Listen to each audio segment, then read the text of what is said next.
Voici Julia. C'est aujourd'hui la deuxième fois qu'elle visite notre production. Elle sait à quel point nous veillons à proposer des produits de qualité et prend le thème de l'hygiène très au sérieux. Elle nous a donc déjà prévenus de sa visite.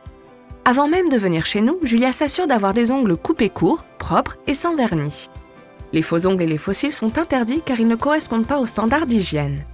Elle a également renoncé à ses escarpins favoris. Pour des raisons de sécurité, il est important de mettre de bonnes chaussures fermées et sans talons. On le lui a expliqué la dernière fois. C'est pourquoi elle porte aujourd'hui des solides chaussures fermées. Julia n'a pas le droit de prendre des objets personnels tels que sa montre, ses bijoux ou son porte-monnaie dans la zone d'hygiène. Daniel, son interlocuteur, lui explique où elle peut déposer ses affaires et lui donne un formulaire à remplir. Julia adore Instagram et tient toujours à montrer à ses followers où elle se trouve et ce qu'elle fait. Mais pour sa visite, elle doit y renoncer car il est interdit de prendre des photos ou de filmer sur l'ensemble du site. Julia dépose alors son téléphone portable avec le reste de ses affaires. Après avoir enfilé ses habits de protection, elle se lave et se désinfecte soigneusement les mains. Elle peut maintenant entrer dans la zone d'hygiène avec Daniel. Julia souhaite observer les processus de travail au sein de la production.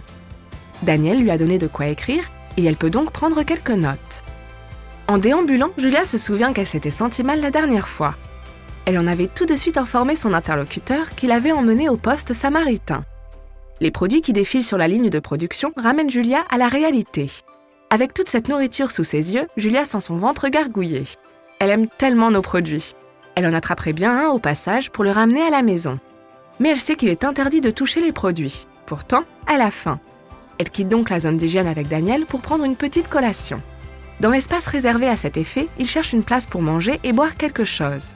Alors que les fumeurs se rendent au vestiaire pour se changer et aller ensuite dans la zone fumeur située à l'extérieur, elle préfère rester bien au chaud.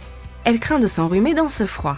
Pendant la pause, le nez de Julia lui chatouille, elle doit éternuer. Atchou!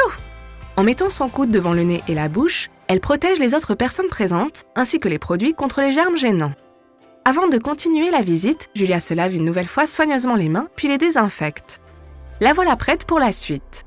En passant dans les différents locaux de production, Julia et Daniel font bien attention à ne pas trop s'approcher des installations.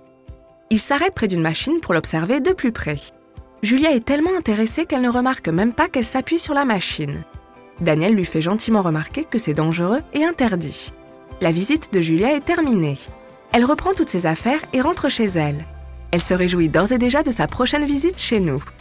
Ce n'est que si nos collaborateurs et nos visiteurs veillent à un environnement de travail impeccable au niveau de l'hygiène que nous pouvons proposer à nos clients des produits de première qualité.